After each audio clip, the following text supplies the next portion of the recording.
What's going on, movie fans? My name is Michael Weer, and I like to talk about movies. This past weekend, my wife and I went and saw the double feature that everybody was talking about and everybody was memeing about. That's right, we went and saw Barbenheimer. But with that said, I already did a review for Barbie. It was a movie that I watched once, probably will never watch again. If you want to see my full thoughts on that movie, I invite you to check out my Barbie review where I give you full thoughts on that movie. But right now, right here in this video, we are going to talk about Oppenheimer. Oppenheimer is directed by one of my favorite directors of all time. I'm so excited to get into this movie with you guys. Let's do the review. You are the man who gave them the power to destroy themselves. And the world is not prepared. 8,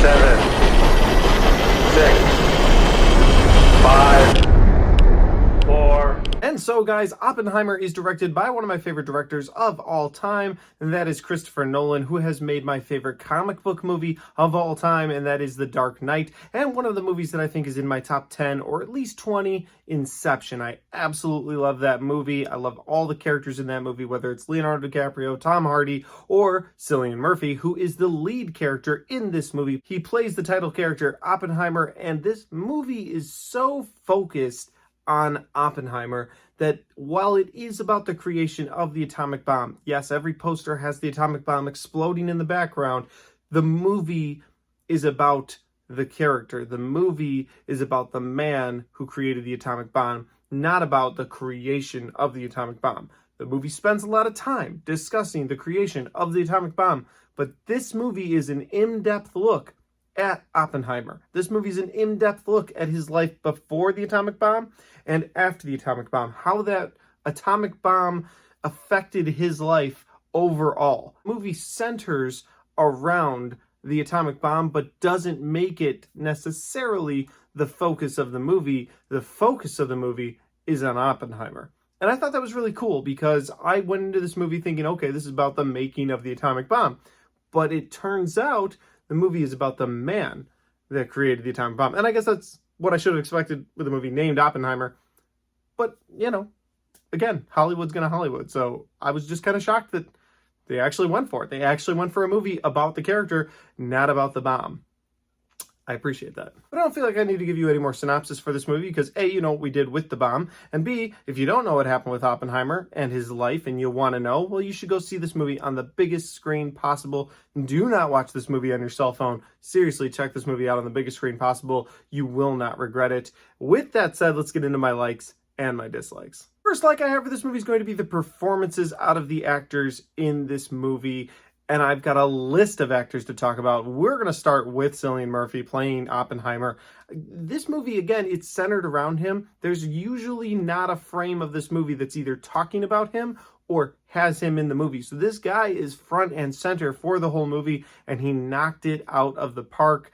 I want to watch this movie again in the privacy of my own home, in my movie theater room, just to sort of just take this movie in one more time. But really, I want to get that performance out of Cillian Murphy once again. But Cillian Murphy is not the only actor of prominence in this movie. Of course, this movie also stars Emily Blunt. It's got Matt Damon, Florence Pugh, Robert Downey Jr., Alden Ehrenreich. You even get cameos from people like Casey Affleck and Gary Oldman, who show up in this movie for a couple of scenes and just knock it out of the park. The acting, the performances in this movie, I can't stress enough, are fantastic. Everybody brings their A game. And then you look at this movie's budget of $100 million and all of these stars bringing these performances, and you're like, what sacrifice to their pay did these stars make so they could make this $100 million movie with Christopher Nolan? The man is one of the greatest directors of all time, and he's just able to bring in this talent for a scene here, a scene there. Some people like Matt Damon, a big chunk of the movie, but they bring so much to this movie, and their performances are so good. The movie itself is at the summer blockbuster length of late. That's right, it's 3 hours long, but I'll tell you, for me at least, in my experience of this movie, I didn't check my watch not one time. This is a movie that brought you into it and held on to you for the entire ride of the movie. It wasn't anxiety-inducing. I wasn't at the edge of my seat the entire time, although there were moments where I was pretty close to the edge of my seat watching this movie unfold.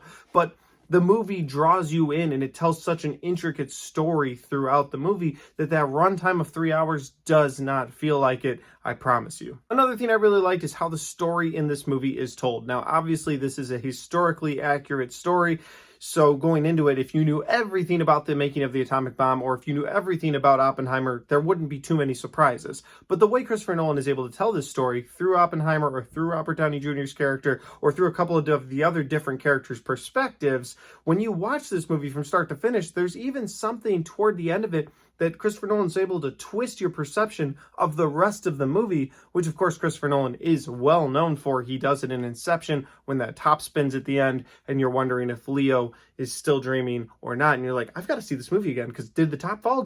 I need to rewatch this movie. Now, while it's not as crazy as that moment is in Inception, there is something he does with one of the characters that anytime you've heard their viewpoint of the story, you're like, wait a minute. That might have been bullshit. So it is really interesting to see how he crafted this story in a compelling way when you're like, okay, it's just the making of the atomic bomb. And I know that's not just a just, but in 2023, that was so long ago that it's kind of just like a just. Like, all right, he made the atomic bomb. We won the war. All right.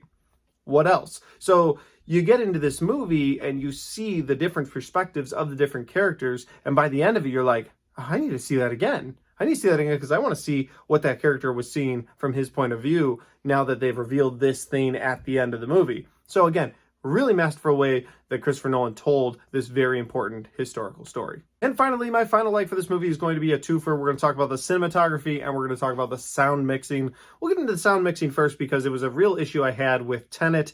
He didn't mix the sound in a way that I liked, and I don't know if that was because of COVID and restrictions or what happened with that movie, but the sound mixing in that movie is so difficult to get through that it almost ruins your experience in the theater with that movie, to the point where I bought it on home video and I still haven't watched it because I'm like, I just don't want to deal with that sound mixing issue. I don't know if they fixed it for the disc. Somebody let me know in the comments if you've seen it at home. But the point I'm making is that he has mastered that with this movie. The sound mixing of this movie is phenomenal. There's moments in this movie, one in particular, where he's giving a speech after the atomic bomb is dropped. And so all these people are clapping and cheering him on like, yeah, you did it. But all he can hear are the screams of the people where the atomic bomb was dropped. And it's an eerie, hard to get through moment, but it is so well done, so well crafted. As far as the cinematography goes for this movie, guys, it is beautiful. This movie is a beautiful movie to watch. I love the way he filmed this movie. There's something about the way Christopher Nolan is able to film certain scenes with certain characters where you're seeing things from their perspective. And again, when you switch that perspective up of somebody else's perspective, it changes the entire scene completely. It's wonderful how he filmed this movie. Love the cinematography. Absolutely love the direction from this movie, and I love the sound mixing. It just all worked for me. The only dislike I have for this movie, guys, is going to be some of the scientific lingo, and that's a horrible way to put it. I do understand that. But while watching this movie, especially during the creation of the atomic bomb, like anytime they'd bring the scientists together and they'd be talking to each other, be talking about isotopes, I'd be like, what are you talking about? Like, I don't understand. What the hell are you talking about?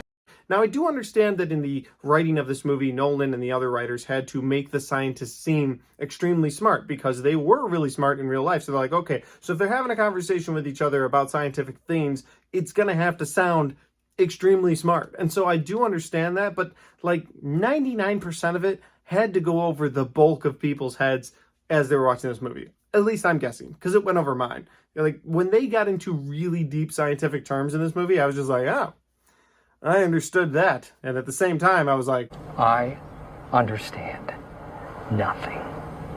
But cool, we're making a bomb. We know what happens. So it's fine, and I understand why they had to write them that way. But just for me personally, when they got into some of those scenes, I was like, I'm not following you at all. Maybe that's just me. Maybe I'm an idiot. Maybe Barbie was right and all men are dumb.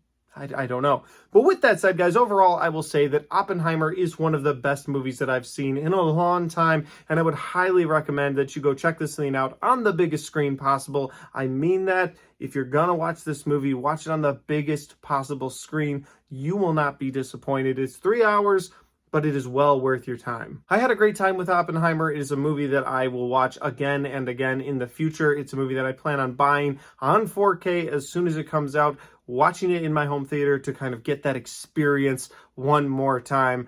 I love this movie, guys. Can't recommend it enough. And that's my review for Oppenheimer. Guys, if you enjoyed this review, don't forget to hit the like button. It helps the video, it helps the channel, and it helps me right here. Thanks for watching this video. I'll see you next time.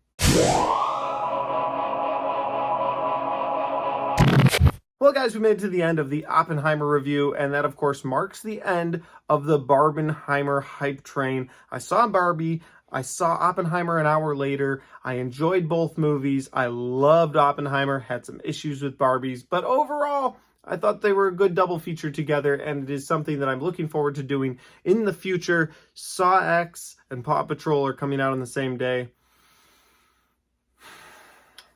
I guess we're seeing Saw Patrol. And with that said, guys, if you like this review, don't forget that I have all my 2022 reviews right there and all my 2023 reviews right there.